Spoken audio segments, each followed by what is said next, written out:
Hi everyone, welcome to Casual Watch Talk Sunday Social. Sorry for the little bit of a lateness there, but we were hoping we were going to have another person join us, so we're still fingers crossed that they'll join us. But I've still got an important panel anyway, so well, Dave's here. Really taking this. Yeah, like I said, Dave's here. We've got Dave. Anyway, where's that shovel? Dig myself out this hole. Save me. Can you do a wristwatch check? This is the Christopher Ward C60 Limpston, the forged carbon dial, and an utterly useless compass bezel. But on the brushed steel bracelet, nice. It's very nice, but it only works on the brushed steel bracelet. It's not a strap monster. No, I can't remember. I had a watch that wasn't a strap monster. I can't remember which one it was. Anyway, Dave, what are you wearing? I have on an Hermes, what is it? Slimmed Hermes titanium. Oh, wow. It's got the voucher. Let me take it off. See if I can get it to focus. It's got the voucher micro rotor movement in it.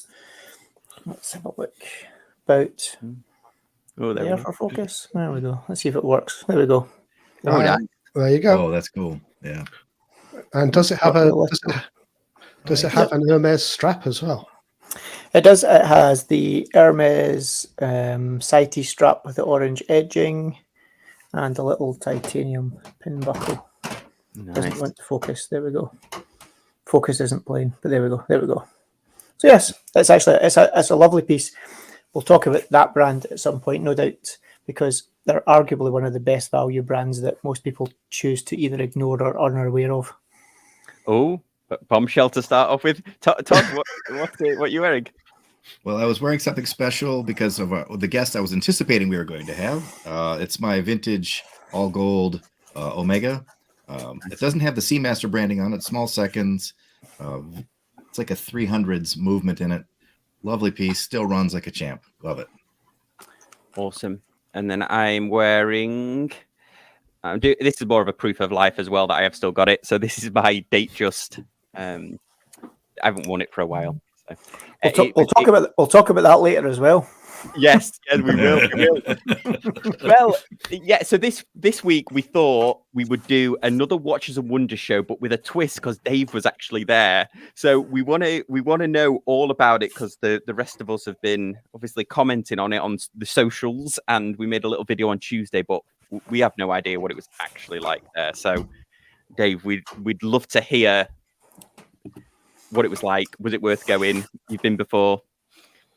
Oh, actually, it depends. Sorry, Dave. Sorry, can I bring Christian in quickly? Of course, can. Yeah, sorry. Hey, Christian, thanks for joining us. Gentlemen, what's going on? Thank you so much for making the time. Yeah, thank you very much for joining us. Do you want to do a quick wristwatch check? We were just finishing out the wristwatch check, and then we were going to go to Dave for a few thoughts on Watches and Wonders. Sure. Yeah, I'm wearing my Rolex GMT Master 2 in white gold with a cool Mark 1 very colorful bezel. Awesome. Well, thank you so much for joining us. My pleasure. Thank you for having me. Dave, sorry I cut you off there. Would you? Sorry, no props. Oh,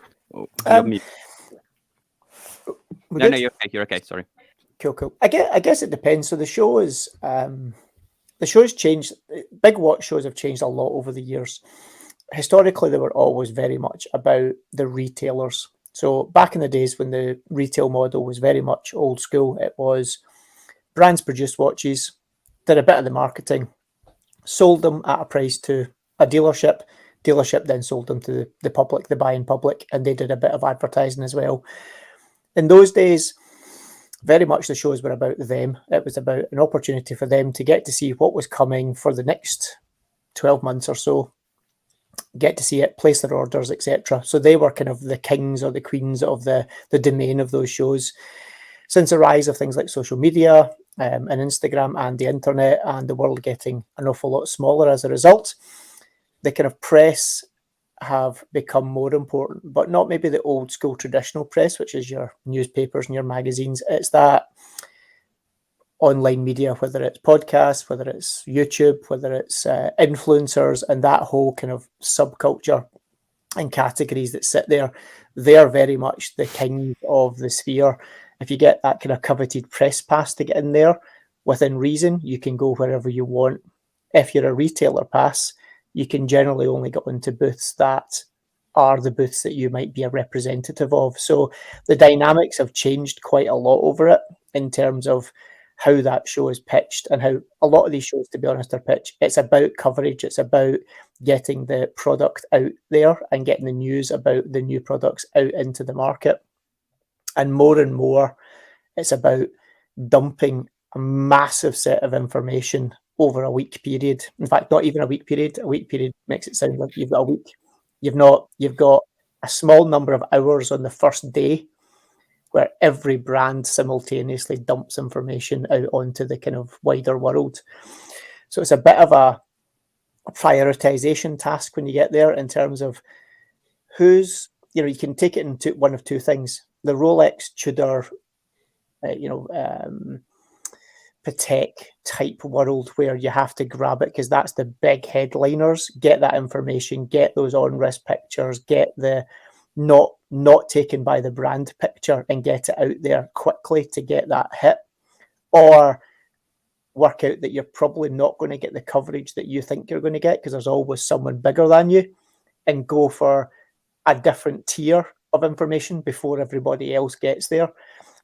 So it's an interesting run. It's a bit like Black Friday sales when the doors are locked and folk are banging down the doors. When finally those gates open, it's like a mad rush to get to those booths to try and get those first appointments. So yeah, it's quite an interesting first day, let's put it like that. Yeah. Christian, did you go as press or did you go as a dealer? I was there as press. Okay. Yeah, I was there with dealers. I have a partnership with an American authorized dealer that got me ultimately in, but ultimately my pass was for press. Okay. Sorry. I was going to ask a step back for someone who's never been to one of those events. In my mind, I think of I was talking to Sam beforehand. We have these huge event spaces in America. There's a giant garage, basically, concrete floor, steel ceiling. Is that what this building's like year round? And it's unbelievable. You look like you're in a shopping mall. When I see the footage that you guys bring back, it's unbelievable. Yeah, it's basically the venue's called Expo, and it's effectively an international exhibition arena, the same as you would see in any major city of the world. You go to Vegas, you go to anywhere that's known for these big trade shows, whether it's E3, whether it's a car show, anything of that kind of ilk, the big electronic shows, the big car shows, the big military shows, any of these type areas. It's just a massive, empty, purpose-built space for exhibitions. And Expo is basically, for all intents and purposes, bolted onto the side of Geneva Airport. So you come out Geneva Airport, you walk through arrivals, you turn left, you walk for not even 10 minutes, and you undercover the whole way, and it's just masses and masses of halls. And it's, you literally could park a jumbo jet inside an empty hall without worrying too. In fact, you could probably park quite a few jumbo jets in an empty hall. The nearest analogy you'll see is a big service hangar at an airport. That's literally all it is. And then it's divvied up. You'd be amazed if you see it empty versus when the show's on. The amount of money that's spent is... The only word to really describe it is obscene, because it is outrageous, the amount of money that's spent. Yeah, and I think it's very fascinating. You're right. The amount of money that's spent is bizarre. It's even weirder when you factor in what percentage of these brands' overall marketing budgets annually are going toward this event. That's actually because that goes. It's like when you see a watch on someone's wrist, you say, okay, he's wearing a $65,000 watch. Like, wow, that guy's got a lot of money. Wow. Then you see that the guy only is worth $75,000, and you say, holy shit, what an idiot. I mean, there's an expression for that. I mean, and it's not flattering. I mean, it's weird and it's concerning. And I in meetings with brands, you hear it. This represents a significant portion of their budget. It's unwise. It's nice. But it's not optimal. It's not optimal. Yeah, I mean, realistically, as a bare minimum to be in that show, you're into very significant six figures.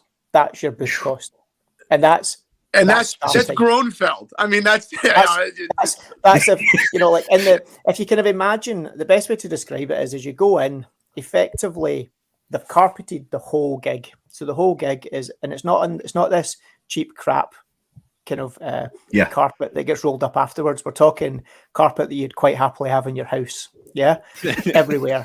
The entrance area is all transformed. There are literally thousands of staff, and that's between hosts, clerks, security, catering, the whole shooting match. So, you know, this is not an insignificant amount of staff. You know, when you look, even if you go down to the toilets, which are all over the building, you know, they're kind of structural hardwired parts of this shell of a building. At the very edges, you've got stairwells and you've got function toilets in there. But if you go to any toilet, you'll pass a minimum of 3 or 4 security guards just standing at various points. Any corner in the where you get around a corner, there'll be a security guard standing there. If you try and get out of there having stolen something, you ain't going far. You're going a couple of 100 meters at the most before someone will accost you. The place is loaded with staff. Then most of the big brands, if you talk about the biggest, your Rolex or your Patek, your Cartier, you know, these kind of brands, they have, it's not even a booth, it's not even a stand, it's a building built within a building. You know, it's got 4 walls, it's got entranceways, you've got multiple floors. You know, the Tudor building had 3 floors in it. It was a 3-story building that was built inside it. The Rolex booth was bigger. The Patek building is a glass building with multiple floors. You've got meeting rooms, press rooms, you've got live link rooms, you've got, you know, the Tudor building on the top floor had a whole exhibition that was just geared towards the pro cycling team. They had all of the bikes there from when he won Tour de France. They had the cycling team there. They had bars on every floor. It's a whole different world. Then next stage down, I guess your GLCs, your IWCs, they've got more traditional, like tends to be single level, big ass booths, huge space, you know, the kind of space you could build a house on, but it was quite open, just a big open exhibition area, maybe like what you traditionally see in a car show. You know, you've got a big booth with cars sitting on it. Then you've got the small guys, the independents, or the ones who are either allowed to be invited or have got the money to be there. That's more like an area with different booths coming off it. Plush booths nonetheless, but booths maybe the size of a decent sized living room in a nice house, that kind of size they are. And they're very nicely appointed as well. And then they've got all the little separate press rooms. Then you've got TV production rooms, you've got restaurants, and you pay for nothing once you're in. When you get in, you can sit at a table and you can scan a QR code and they'll bring you a menu for drinks. They probably go through more champagne than most champagne tasting events over the period of just a single day. It's on tap. Whatever you want once you're in is on tap. Really? So it's a whole different awesome. world. That is awesome. It's awesome, but also it's cool and uncool at the same time. I wonder what it looked like on the public days. I bet you the champagne wasn't free then. No, well, the cheapest, the tickets weren't cheap, but it was a very different atmosphere on the public days with regards that on the trade days, or the kind of non-public days, you would call it, because trade days, I guess, is trade, press, and, you know, the kind of invitees or the special guests and the VIPs. You could pretty much, within reason, wander about to your heart's content. You can walk into booths as long as they're accepting walk-ons. There's no queues once you're in. That's it. Public day, you probably saw it on Instagram. They were making you queue for, I think folk were queuing for a couple of hours in a queue once they were in, just to get on the Rolex booth to look at stuff. Oh wow, really? Oh wow. Yeah, I didn't get that impression. I know Tim Wright's been doing some sort of live footage there, hasn't he? But Christian, did you do the public day as well? Did you do the press? I was there Monday through Friday, so I left Friday morning, so I missed the public stuff. Yeah, and sorry, on you go, Sam.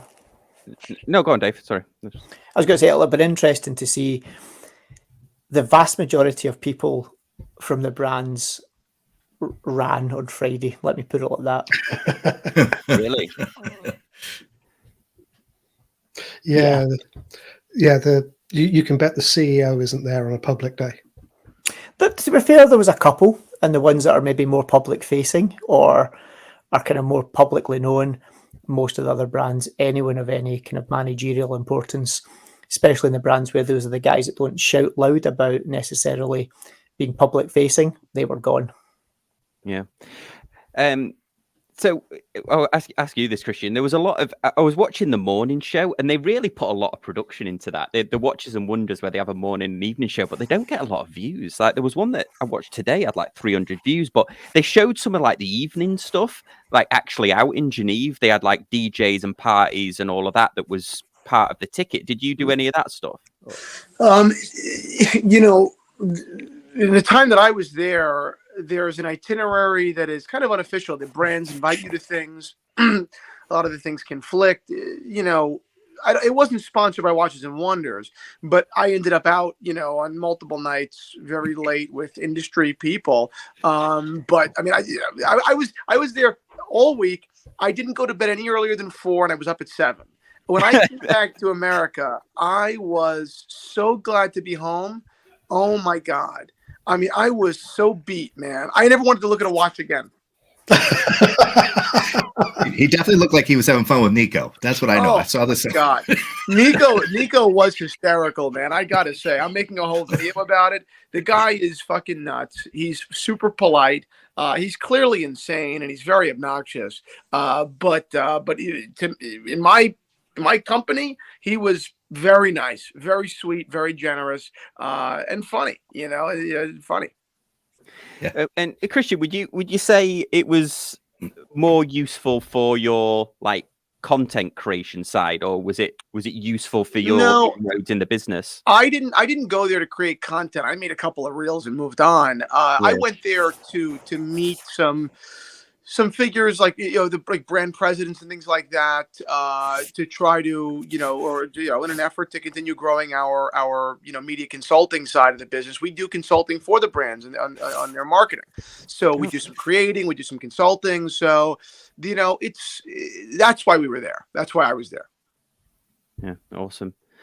So, Dave, what was your I say highlights, like what was your favorite parts of it, or what were your favorite watches or your favorite booths, I suppose? This year was very different to last year. So obviously last year was, I guess, the first year that it was back with a bang post-COVID, and there was a huge amount of, I guess, pent up kind of desire to talk, and a lot of pent up product in terms of stuff that would have probably seen the light of day significantly earlier had COVID not come along. And there was that kind of backlog of, you know, essentially 2 and a bit years worth of product and stuff that they weren't quite sure. Should we launch it during COVID? Should we not? Should we hang back? Should we think about it? So, you know, last year you had things that came just out of the blue, like the Grand Seiko Kodo, for example, you know, things that you were like, oh, wow, check that out. And there was quite a few pieces that you thought, these are, you know, verging on not even once. Some of them were once in a lifetime. Some of them were certainly once in a generation type product launches that just all seemed to hit at the same time. So last year, that combined with everyone just being desperate to get back to that show type format, and also the fact that there never really had been a decent, big, relatively unified show in a good few years either, even just before COVID, because of the demise and the rundown of Basel and various other things. This year was a bit more conservative in terms of the vast majority of the releases were very iterative. Didn't mean that there wasn't some cool watches, but there wasn't the same degree of newness that you would expect. That said, there were a few things. And there was definitely a slightly more, as much as the Swiss watch industry ever does, kind of like just try and take the edge off uber luxury. They know that, you know, they're not daft, these people. They know the state of the world. They know the economy. They know, you know, pressures with, you know, what's going on in Ukraine, with Russia, with China. This is the first year the Chinese were back, though, after they've kind of come fully out of lockdown. So there was just there was a slightly different vibe to it, which was good and bad. But there was some interesting releases. There was a few kind of very left field things for sure. Rolex did manage to pull a couple of very un-Rolex type things out of the bag, it has to be said, or unexpected, maybe more accurate, because Rolex aren't unknown for doing strange things, but I don't think anyone saw, especially one of them in particular, no one really saw coming. Emoji just. That was an interesting one, yeah, for sure. And then you had, brands. JLC had some really cool, interesting stuff. For me, though, a huge amount of the interesting stuff is the stuff that probably doesn't interest maybe the vast majority of the listenership to this, for example, which was high jewellery watches, like a Cartier, Van Cleef, Piaget. There was a lot of these guys had some really interesting, really kind of unusual high jewellery watch type pieces, which was nice to see as well. And there was definitely a few brands that don't necessarily get the headlines a lot. For me, Hermes absolutely had some of the nicest releases out there when you combine value proposition, product innovation, and something slightly different. Their new iteration of the H08 was a winner. Their monopusher chronograph is a winner. The Dual Moon is an absolute winner. They were really, really strong products. The chronograph Reverso is an absolute winner of a watch, that one. But again, one you probably won't see very often. Most of the other brands, nothing that set the world on fire for me. Independents have always got some cool stuff. That's the very nature of their business. But there wasn't as much in the way of, oh my God, this is amazing, that there maybe was last year. Yeah. Christian, I guess same question to you. What were your highlights or anything that stood out for you? Yeah, I mean, from a watch point of view, I mean, similar stuff, right? I mean, we all saw the same stuff, and I think that he was right, JLC, et cetera, et cetera.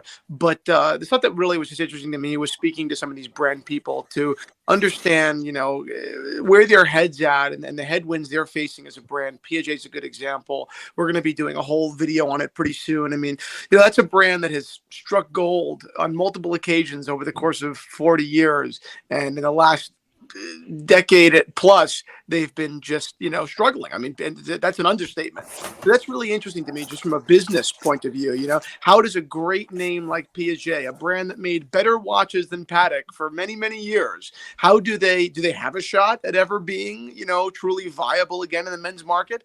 There's interesting questions. And it wasn't just from them. I mean, even look at the Richemont brands going towards this boutique model. They're forcing their ADs to buy into the boutique model, and that's interesting. Is it sustainable? I mean, what I think to myself is, are these brands thinking they have the leverage that Rolex does? Rolex has the ability to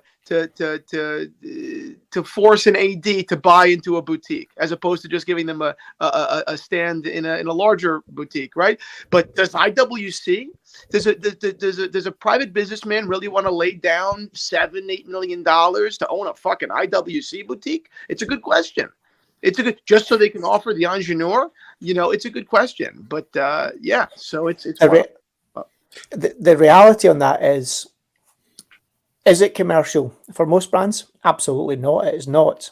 The difference is most brands are going there whether you like it or not. That's the sad reality of it. And they've got two ways into this, and this is what people will see. And this is where a lot of people, especially consumers, are going to get a bit of a shock over the next few years. It's going to be a price shock, because two things are happening.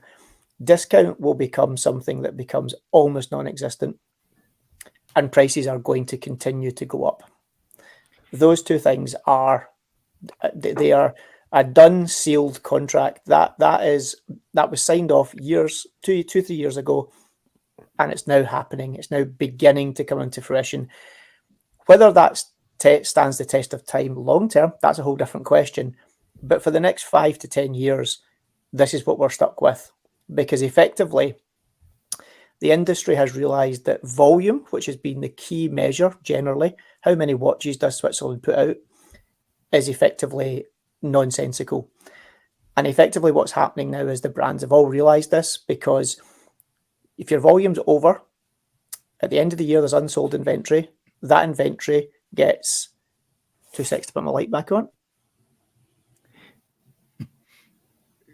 Okay. The joys of home automation. They've realised this because at the end of the year when there's excess inventory, ADs, especially if it's an AD model, it's their cash. They want rid of it because they need to buy new stock. So they sell it off. They do a discount, they do a deal, they get it moved through. That has implications on brand equity, brand value, and brand perceived value in the market. People don't look at a retail price and say, that's a $10,000 watch. They look at what they can averagely buy it for with a discount. And that then becomes the value of the watch. And that's the point where they want to start getting a discount from. What's now happening is brands have said, pull the volume right back, but simultaneously bump the price up. Now, the bump in the price up offsets some of that lost volume in terms of physical cash. Their next object is sell as much of it direct as you can, because you've already then determined that you've got a model that's predicated around a multi-level retailer. But your 10 grand watch, when you remove those levels below you, is very, very profitable when you're the brand. Yep. If you were a brand starting off to sell direct, it would never have been a 10 grand watch in the first place. It would have been maybe a 5 or 6 grand watch, because you apply what you believe to be a pretty healthy margin to that and you sell it for that profit. If you can strip away levels of margin and retain that original price point, you're onto a winner, because you can vastly reduce volume and still make a huge amount of money and profit in it and protect your brand name because you don't have excess inventory. And this whole boutique narrative is tell dealers that's what they have to do. And if they don't do it, fine. One of two things happens. Either you don't get certain lines of stock, like the new releases or the special editions or certain colours, for example, or you just get your dealership taken off you and they open a boutique themselves.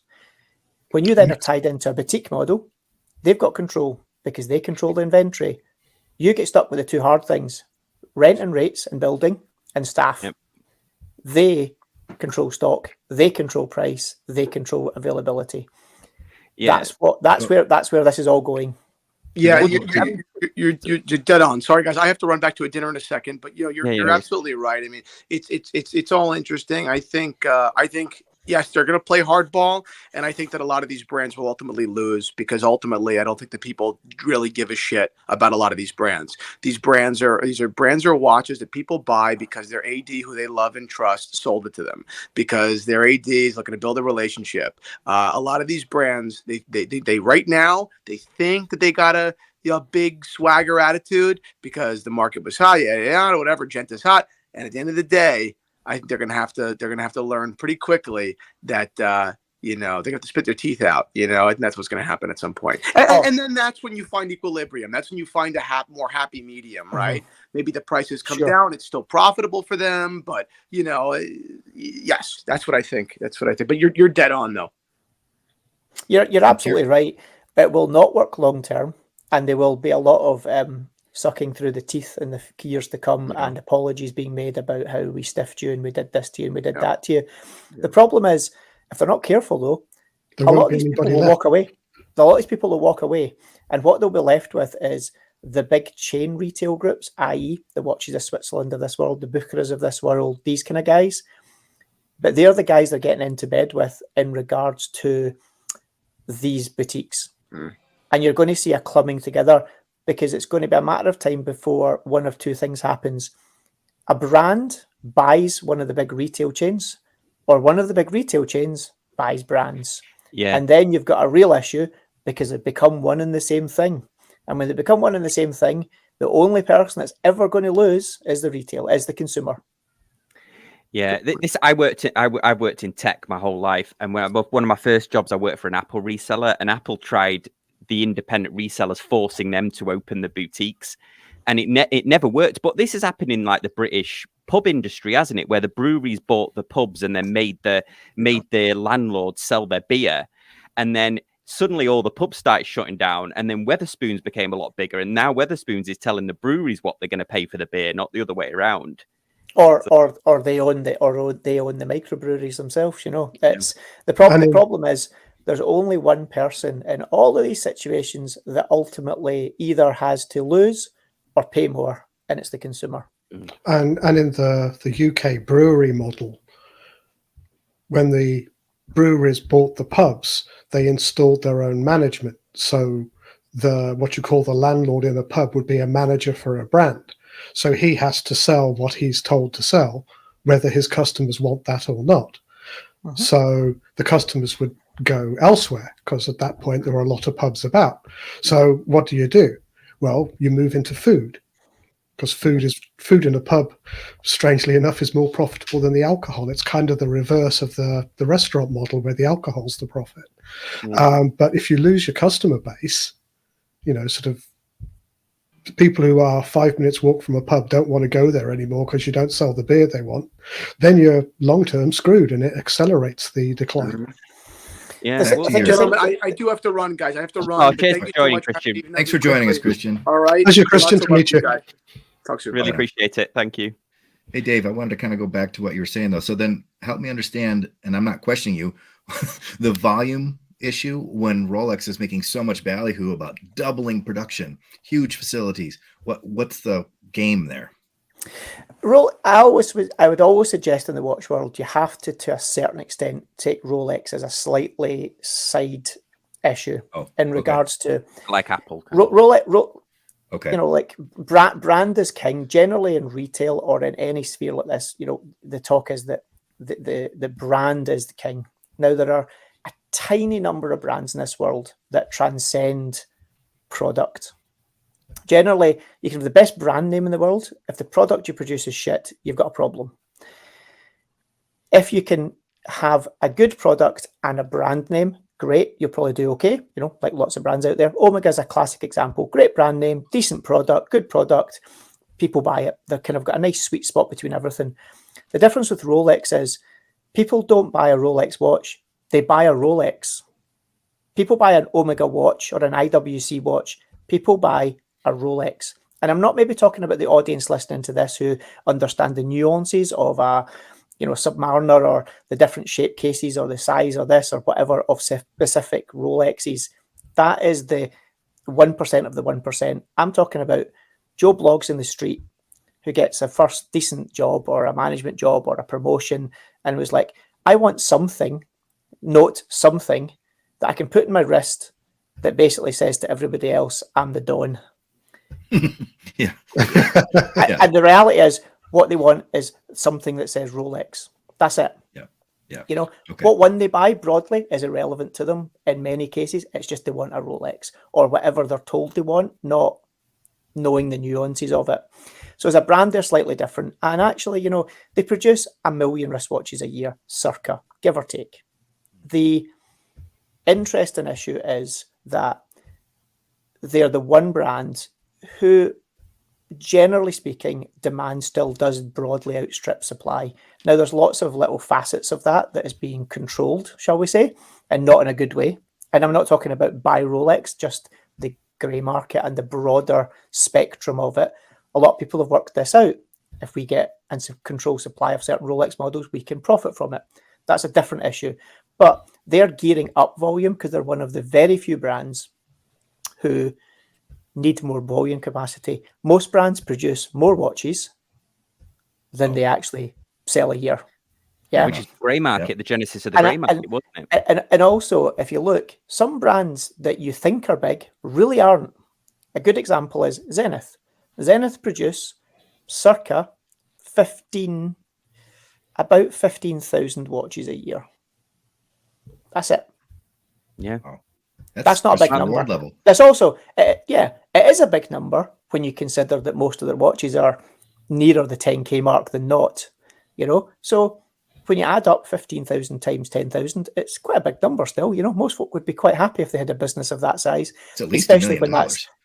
at least, and quite a bit more, you know. But if you're part of a conglomerate and you put all the bits together, you know, then suddenly you've got a whole different kettle of fish. But broadly speaking, how many times, this is how you know the answer. How many times do you walk down to your favorite AD or your area where there's a few ADs, multi-brand, and how many watches can you spot in that window that are still there 6 months later, 12 months later, 9 months? How often do those displays get truly refreshed, as in the milk counter at a supermarket, where aside from the fact things go out of date, the stuff, you know, they've worked out how much milk they need every day to be broadly sold out by the end of the day so it doesn't go out of date. How many watches sit in counters and you're thinking that's been there a long time? Quite a high proportion. I can I can think of my local Omega boutique that have had a Speedmaster Mark II, the two-tone, for at least 7 years. Yeah, exactly. And okay, there will always be a small number of models that will sit about for whatever reason. But when you start putting together the amount of tags, the amount of Mont Blancs, IWCs, Panerais, all of these brands that are actually sitting in windows around the world that aren't going anywhere fast, then you realise there's a bit of an issue. There's very few industries could get away with that. And the industry's beginning to realise this. And it's the old maxim, work smart, not hard. So if you can produce a lot less and sell them and still make the same amount of money and the same amount of turnover, which model do you think most of them will choose? Yeah, the car industry is sort of thinking this way as well, aren't they, after COVID? About why I mean, before COVID, you could walk into a car dealership, and as long as you didn't want to be ultra fussy about colour, spec, and all the little intricates, you could walk out within 2 days with a new car. Nowadays, if you even try and buy the most basic spec car on the most common colour, I guarantee you'll wait for months because they'll tell you it's a factory build now. Factory build used to be the exception, not the rule. Factory build is now the rule, not the exception, because they've suddenly realised, let's just build what folk want and make them wait for it. And if they can't just go and buy it from another brand, then they're going to wait because they have to wait full stop. Watches will begin to move into more of a mode of that more and more of the common models will become less. And capacity as well. You all hear about it every day. Supply chain. Why are things taking so long? Supply chain. We can't get cases. We can't get dials. We can't get hands. We can't get the screws. That's because there is not, you know, these guys that make those parts, they're not daft either. They're watching how many watches have been made and going, this can't last forever. And if they up their game and they suddenly can make enough screws to satisfy the demands now, when that demand drops, they've got a big problem because they're over capacity and they've overspent and they've overstretched themselves. And then they've got a problem. So what happens is they sit and they'll just keep making. If they make 1,000 screws, they might flex it by 10%, but they ain't going to double it. So the brands coming down in volume also helps to supply a lot of the supply chain issues as well. So it'll be interesting to see, but there's definitely a strong vibe of that floating through.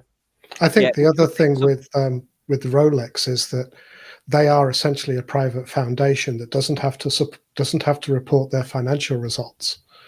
They have their own goals.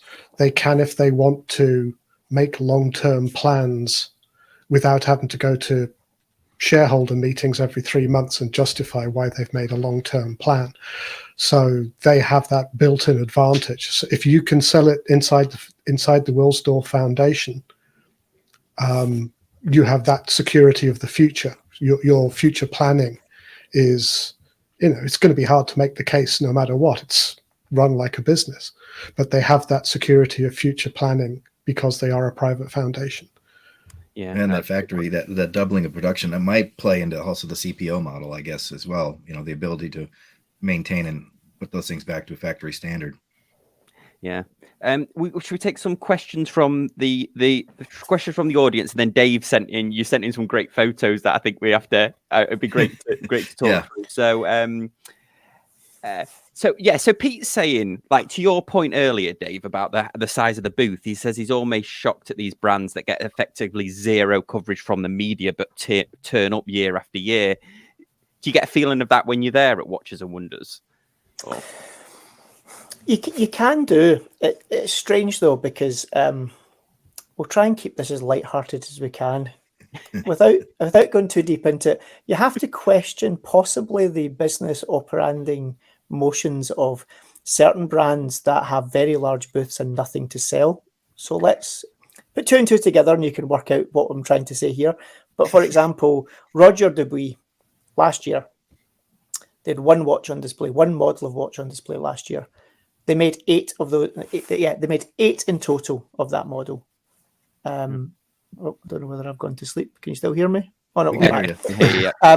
They made 8 of that model, and every single one of them had been sold before the show even started. So you've got to question, why would you have a booth the size of a small family house to show one watch that you're only making 8 of that are all sold? This year, they had one watch on display, which was a concept model that they're making one of, and you can't buy it. Yeah, it's crazy. So Grand Seiko had like 2 watches in or something. Yeah. Who was that, sorry? Grand Seiko, did they have like 2 watches in there or something? No, to be fair, most of the brands that you would class, I guess, as your industrial manufacturer brands, whether that's your IWCs or any of your Richemont groups, any of your LVMH groups, any of your Rolexes, etc. They had quite a few models out. Some of the brands take an opinion of, like the Rolex booth would have huge numbers of the models on display, whether they were or weren't new models. Some of the booths took much more of a, we'll show what's new, we don't show what's already within the range. Grand Seiko, I think, had 7 or 8 new models, and by new models I mean either brand new or iteratively designed. Like they had the dive watch they launched last year, if you remember, the titanium one with the black dial. That was a kind of looked like the kind of wave on the dial. They've done a blue version this year. It's new watch, but is it a new watch argument? So it varied. A lot of the independents, they're doing it much more because some of them make tiny numbers. Some of these brands make 80 watches a year. It's tiny. And you only need to have a small number of people coming through that actually keeps the brand relevant, keeps it in people's mindsets. They get to see what's coming, and they know they've almost done their deal for the year in that regard. Trilobe were there, quite a new brand. It's getting quite a bit of press coverage. Interesting, but I know multiple dealers that went along who've been working with them for 6-9 months to become an AD and are told, yeah, we still want you as an AD, but it'll be another 12 months before we actually have enough stock to supply you. Yeah. That means they've sold everything for the next 12 months broadly. So why are they there? To make sure that they're still relevant, to make sure that they still get that little bit of press cycle that people remember they exist. Yeah, it's like a brand awareness exercise, isn't it? More to the point. Let's see if we had a couple of others. So yes, who was it? Where was that one? Oh, sorry if I've missed it. Somebody was saying that this is a similar thing that happened to the comic book industry as well, where they tried to go direct. The comics book industry and they basically got rid of the independent comic book stores, and then now they're having to kind of claw it back. Pete's actually saying here in Melbourne, the ADs are required to advertise boutique only specials that can't sell. So I wonder whether they get like, I don't know, Pete, does that mean that if the boutiques can't sell them, the ADs actually get a chance to have another go at them? Okay. And then Orange Hand saying, if Rolex ups production, it will change the game. Other brands are going to have to shift their strategies also. I don't know. No. Yes and no. Any brand that feels that they are producing product that's a head-to-head against specific Rolex models, and that their current sales strategy is based on, well, you can't get a Submariner, so you're going to buy ours as second best. Arguably, yes, if suddenly Rolex produce more Submariners and they become a little more available potentially, they could have a problem. I don't think they will, though, because people that want Rolex. The reason the grey market is so dominant and people pay stupid money for them is because they aren't buying the other alternatives. They will pay whatever they have to pay to get Rolex. So the only folk it will cause problems for is the grey market, potentially. Yeah, absolutely. Well, should we have a look at some of these great photos that you sent over, Dave? You can talk us through some of these. So this first one, that was night one that got messy. Myself, Ricky, a couple of others went out for some food, and I walked into the restaurant. The last person I expected to see in there that's James Thompson, a la Black Badger, of the fame of doing like a lot of the looms for, he's done for MB&F, for our work, various brands as well. And he shouted quite. He's a Canadian that lives in Europe, and he's very, very loud. And there was no mistaking that he recognised me in the restaurant. We then ended up randomly, very drunkly, at a nightclub in Geneva, and we managed to gate crash Beaver's launch party for his new watch, which was somewhat interesting.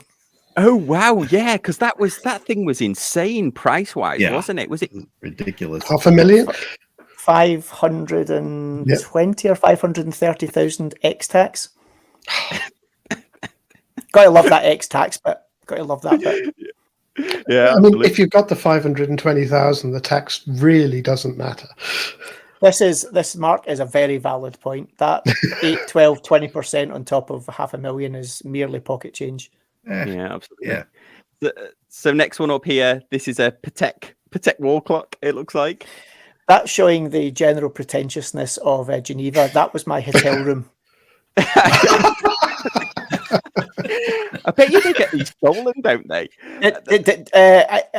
I'm going to assume on how well it was attached to the wall. Yes, they do get them stolen, but not that I would have checked that, of course. It just looked like a sticker. It just looked like somebody just stuck the Patek Geneva sticker on there. But anyway, no, I did a bit of investigating. I may have also checked used prices on eBay for it, but it was too well attached to the wall. This next one up is a JLC. Wow. So this was kind of, I guess, trying to get the point across that there was some amazing, kind of high jewelry and high artistry pieces and these are the pieces that really don't get any limelight, especially in watch circles, for a combination of reasons. They're absolutely loony prices, and they're very yin and yang. Very few folk love them. A lot of folk hate them. But, this was one of the pieces that JLC were doing. This is all hand enameled in Grand Fou with the inset diamonds as well in a platinum case. Now, I'm no fan of bejeweled watches by any stretch. What I am a fan of is watches that are designed from the ground up with jewellery kind of embedded in the design, and it's been done to the absolute highest level. Would I buy one? No. Would I even wear one if you gave me one? Probably not. Can I absolutely respect the kind of skill that's gone into making these things? They were saying that even the enamelers have to engrave these sections out by hand to then hand inlay the enamel. Stunning work. That's the kind of design. I'd wear that in a second. I mean, that's a piece of art for your wrist. That is gorgeous. That's the kind of design that I wish it wasn't on a watch. I wish much larger, something that looked like that was on my wall. Yeah. That's how cool it's amazing. Yeah, and they did a blue one, and they did like a kind of green that had emerald greens in it. That was the two variants they've done of it. And the funniest thing was some of the presentations, especially from the bigger brands, are definitely, professional with a P. Very, very clipped, to the point, well rehearsed. And the guy that presented this was one of the senior product directors at JLC, and he was doing the presentation. Super professional. Guy was sharp as James Bond in a suit, talking away, had every single little point that you could possibly ask him. And he got to this, and he was asked, I think by an American journalist, on how much is that one? And you could see for a moment he was like, oh crap, I can't remember exactly the price of it. And he just looked the guy dead in the eye and he went, this watch is expensive. Very expensive. My name is expensive. Yeah. Very expensive. And this journalist, being a kind of serious journalist, was like, no, but that's not answering the question. How much? He said, as I said, it's expensive. And it was just brilliant. It was one of those little moments in the show that was like, yes, these people are real. They're not just robots. Yeah, a little bit of levity. So this next one up, Cartier. Okay. Again, a lot of the pieces from them, I guess a lot of people will be familiar with the more mainstream pieces, whether it's, your Pashas or your Santoses or your Tanks, etc. But these were some of their kind of bespoke high jewellery pieces. I think this was known as in the rose gold. Just the size of it, weight of it, the bracelet, just stunningly good watch. Again, absolute, tuned to the moon money, but just outstandingly well made and beautiful looking watch. Not my thing again. Weirdly, pretty much everything that I really was taken by is the last thing I would ever spend my money on, whether I had the money or not. Yeah. Question about that. I was hoping to ask Christian on. I like Cartier. I think they're beautiful. I think they're a great watch. But recently there was another YouTuber who was making the claim that Cartier is really just kind of being propped up now by all of the YouTubers and influencers, and it's not really deserving to have the place that it. I'd love to hear your counter on that. That's a good point. Cartier is a brand that is one of the most powerful jewellery your luxury brands, bar none. There's, they are right up the top there. They are by far and away one of the most secure. And you can see that now by just look at what's happening with the value of vintage Cartier. Vintage Cartier used to be one of the little secret bargains. They were never cheap, but you could pick up some pretty cool 1920s, 30s, 40s precious metal jewellery without really paying ridiculous money at all. Good luck trying to find them now, because if you do, you've got yourself a bargain. They're a very strong brand. Do I love what a lot they do at the mainstream? Not particularly, to be honest. And the other thing, sorry, Mark. Sorry, and the other thing with Cartier is, as a brand selling watches, by volume, they are second only to Rolex now. It's not just YouTube propping them up. They are huge in terms of numbers of watches they sell. So it's not just YouTubers and, online media propping them up. If anything, it's the other way around. Absolutely. Yeah, I was just curious. I wanted to kind of pop that out there because I'm a fan. I think they're great watches. I just was curious.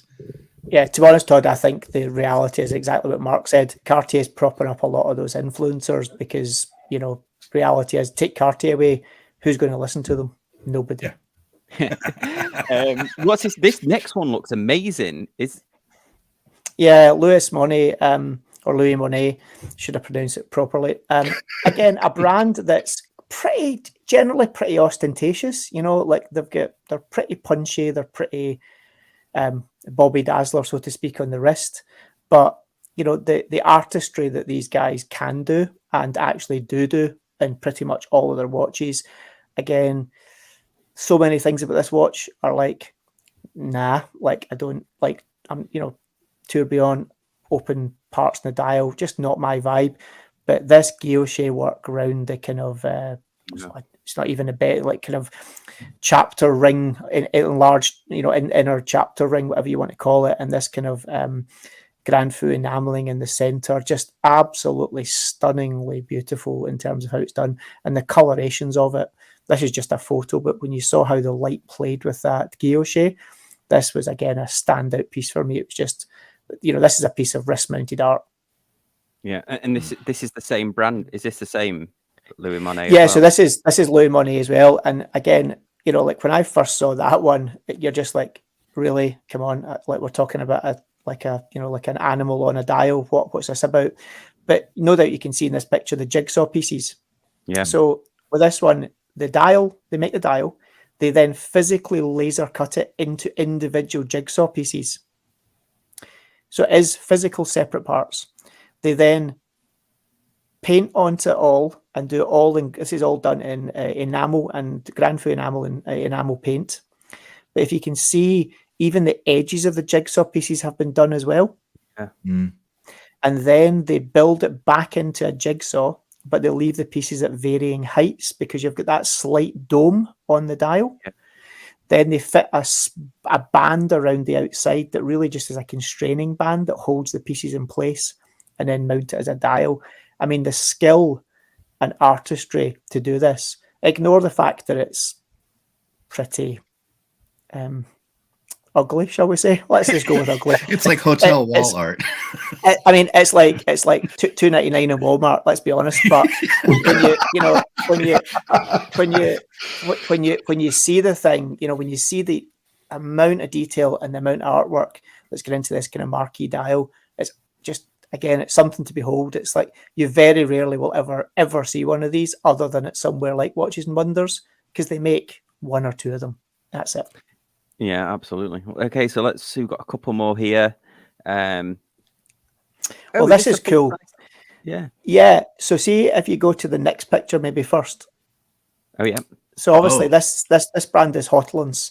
So Heartlands is it's not fair to call it a sub brand, but this is owned by the same group that own Moser. So the family, the Malin family own the movement manufacturing.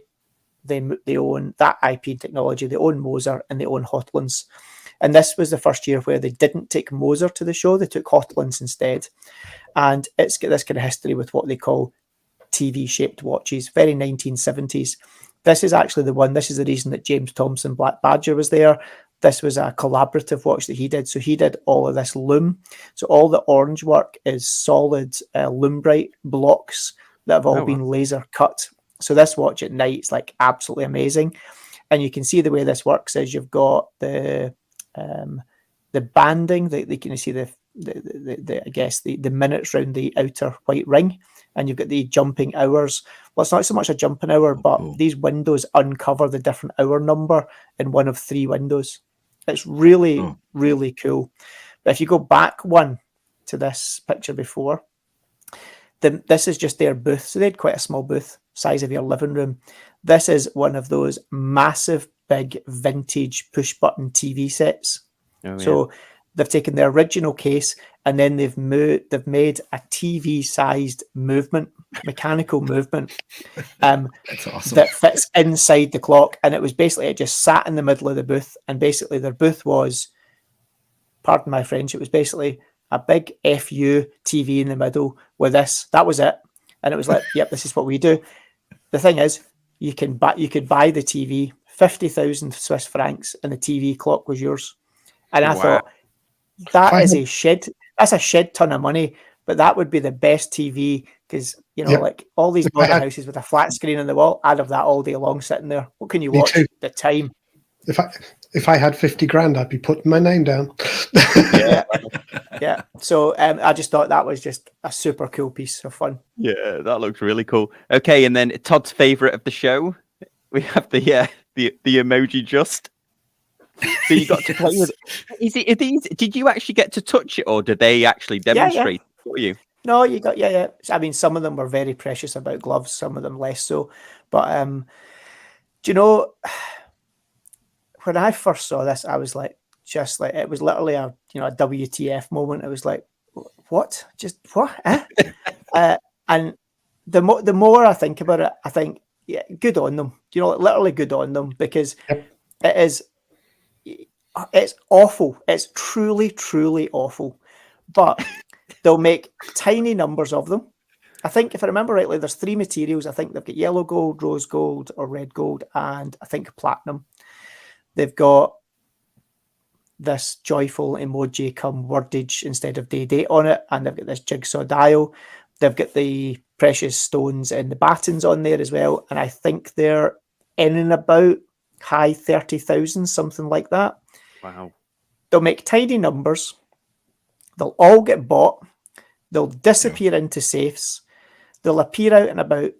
At the soonest 10 years from now, if not 20 years from now, people will at that point be, as they are now on the internet, going, nah, that's a fake. Rolex never made that. There's no chance Rolex ever made that. That's definitely not a Rolex. Someone's done an aftermarket dial on that. Then they'll get realized that it is real and it will sell for God only knows how much money at auction. That's basically my pitch on how that's going to go. Yeah. I think you're spot on there. I think you're spot on. So this next one here, was this Heartlands as well? Oh no, that wasn't. This was a bit disconcerting. So the booth for IWC was obviously they launched the Ingenieur, so the Gerald Genta inspired kind of new Ingenieur, and their stand literally was like some dystopian 1970s movie set. So it had Jean-Michel Jarre playing on a loop.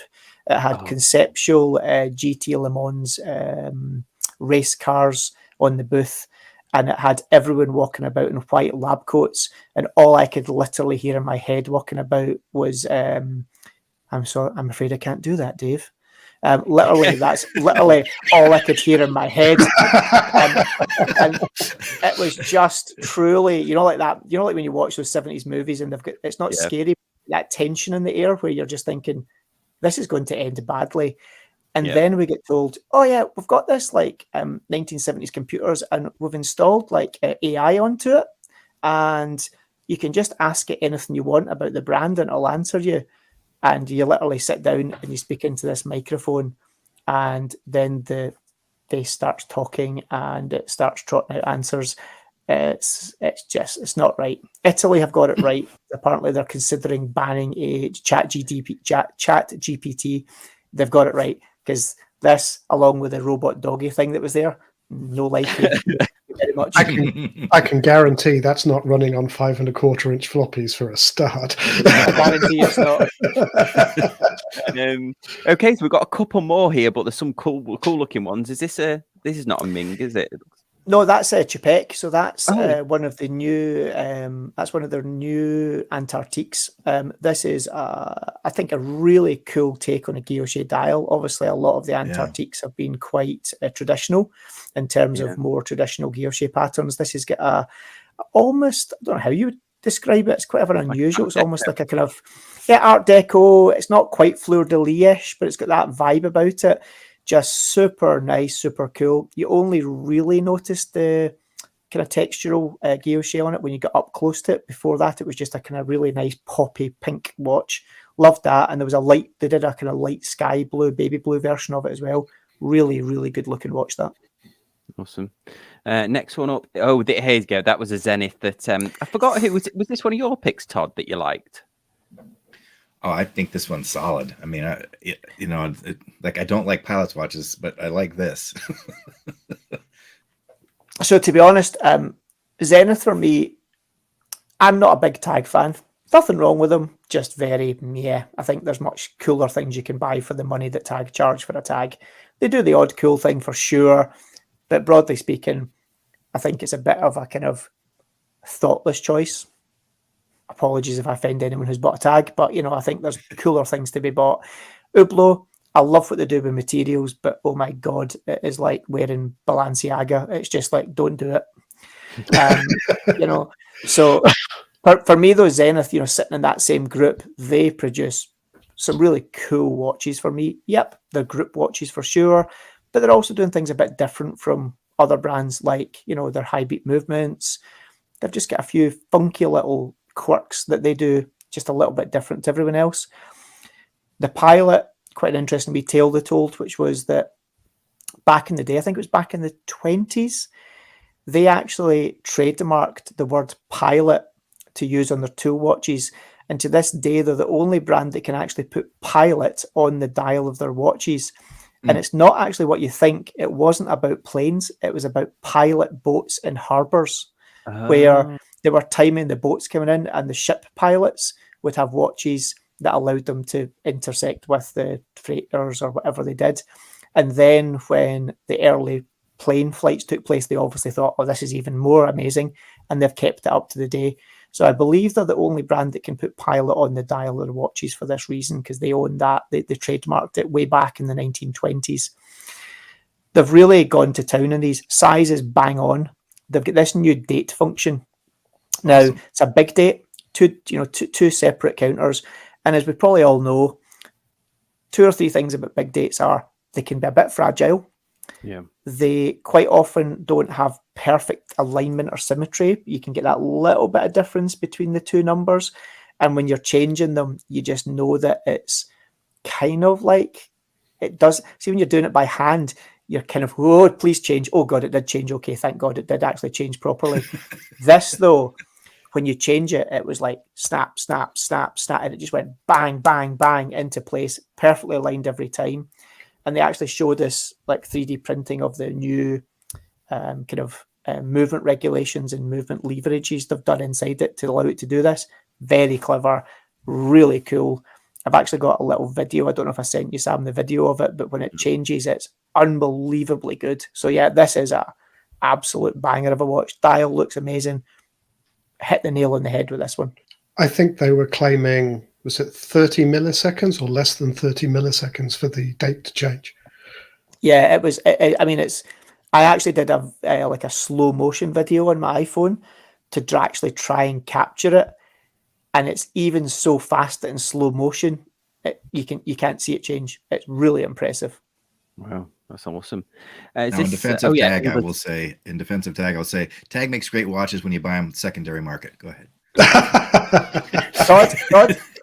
Nail on the head there. You know, like I guess I'll rephrase. If you're buying new at retail price, there's better things to buy. There we go. Yes. That's fair.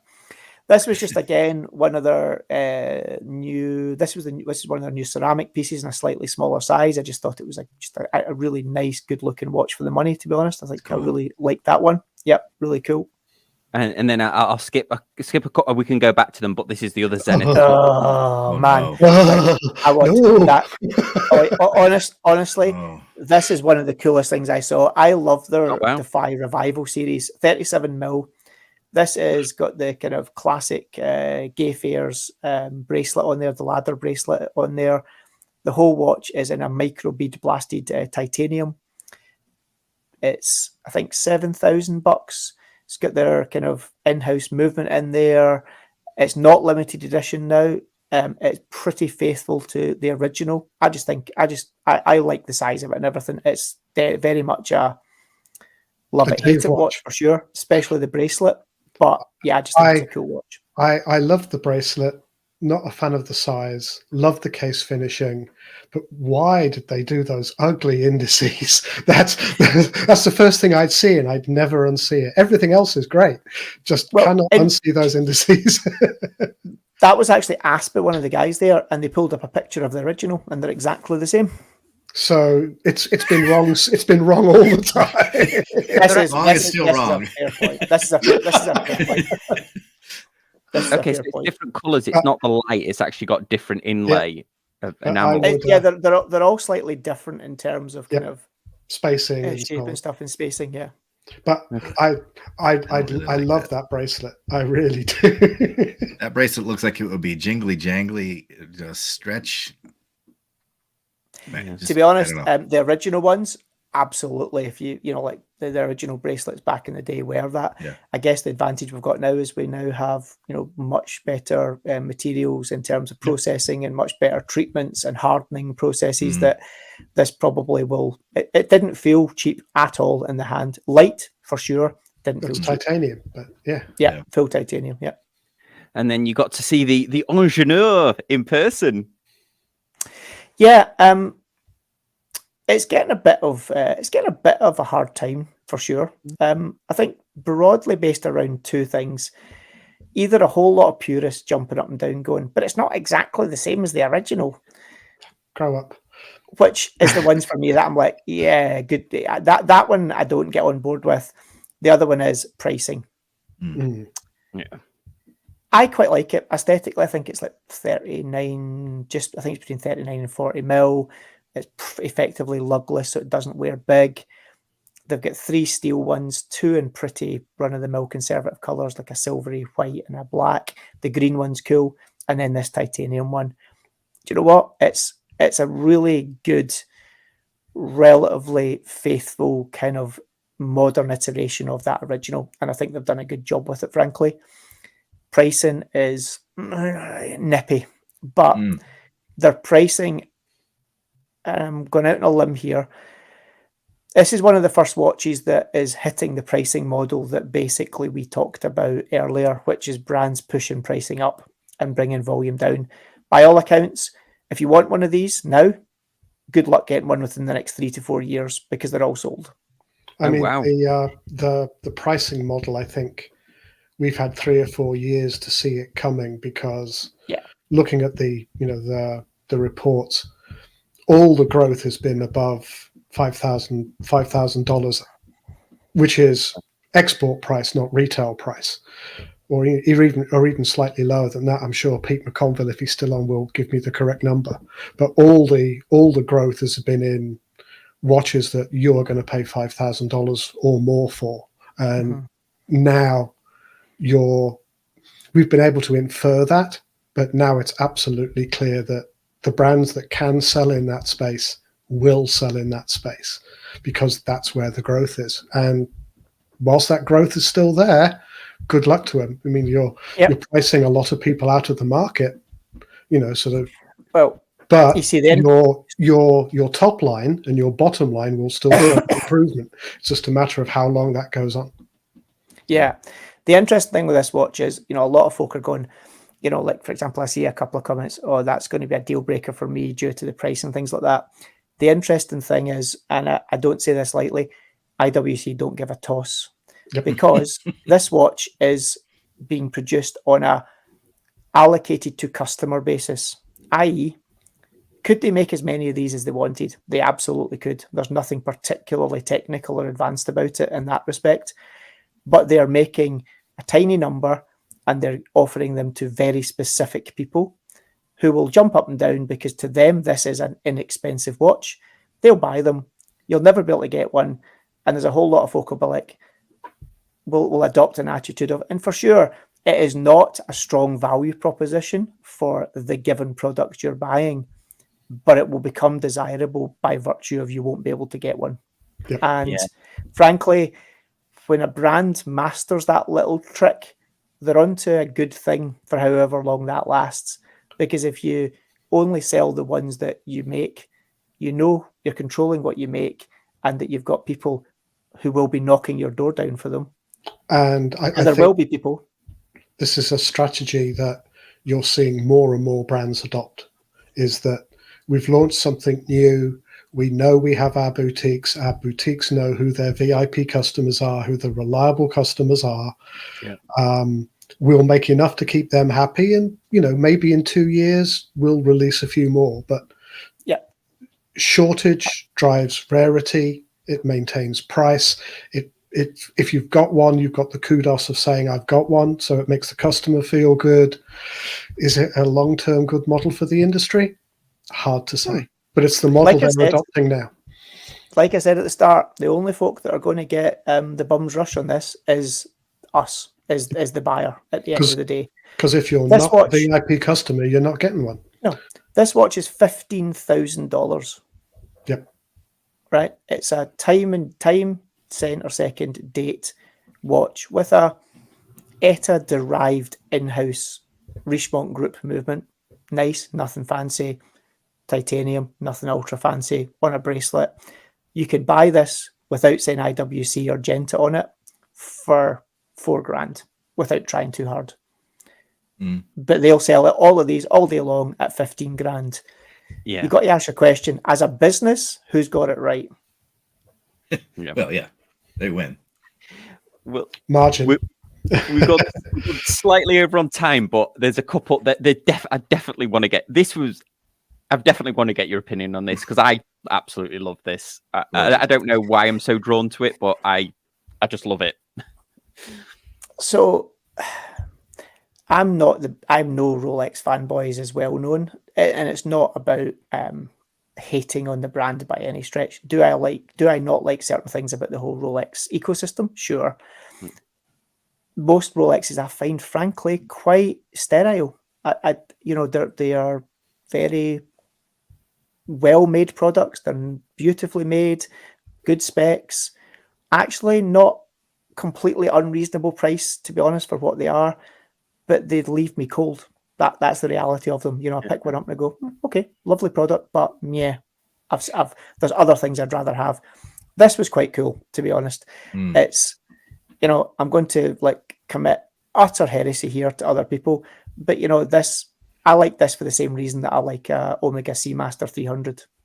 It's just quite a utilitarian. Sorry, I'm going to cough. It's quite a utilitarian, good-looking tool watch. It's in titanium, which I think makes a lot of sense for a watch like this. It's a big watch. It'll make it lighter. The price is not absolutely insane. The only thing is, come on, guys, display case back. You know, your Rolex, you're the one brand that doesn't need to and realize that there's no real advantage to doing it. And they did it, but hey, that's up to them. Yeah, it was one of the cooler. Is that right? There's a display case back on this. I didn't know that. I believe so, yes. Oh wow! And because they dropped last day of the show, didn't they? On Friday, that was it. Friday that they're doing a 38 of this as well, aren't they? They're doing a 38 and a 42. I believe. Oh no, sorry, I've just realised that might have been an April Fool's that I read. 42 anyway. I love. I just realised when I repeated it, I'd read it online. I'm like, no, I definitely bet you that is an April Fool's. Maybe so Watch Pro will publish it straight faced and not realise. Sorry, that I was like, that can't be true. They would never have done that, so it must have been an April Fool's. I kind of just did the logical thing there.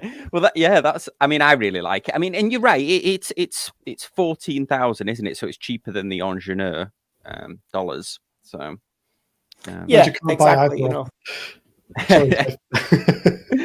So I'm being corrected. So I think this one doesn't have a display case back. I know that definitely the precious metals and the Daytonas, some of them had it as well. But maybe there's that many bloody watches I've seen in the last week. I saw the one Daytona Platinum, but who knows? And the 1908, which I thought was really cool too.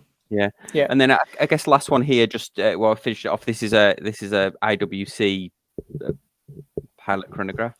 This is them slowly getting around the concept that people like slightly smaller watches now. As we all know, I really like the IWC chronos and their pilots watches, especially in the Ceratanium and various products, but they've always been too big for me. They've done this one in a 41mm now as well, getting there. But you know, guys, get it under 40mm, and we're kind of probably they've had the 41 in steel. In steel, because they did it with the Mercedes Formula One, the AMG tie-in. Yeah. You know, which is a watch I very nearly bought. Yeah.